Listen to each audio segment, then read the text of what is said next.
یبن شبیب خدا گواست که جدم غریب بود، غریب.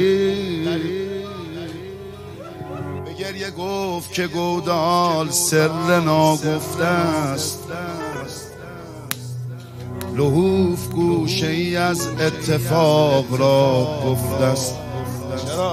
چرا گوشه رو؟ چرا یه گوشه رو گفته؟ حواس ندیده دیده یک کس تا بیاورد بر لب،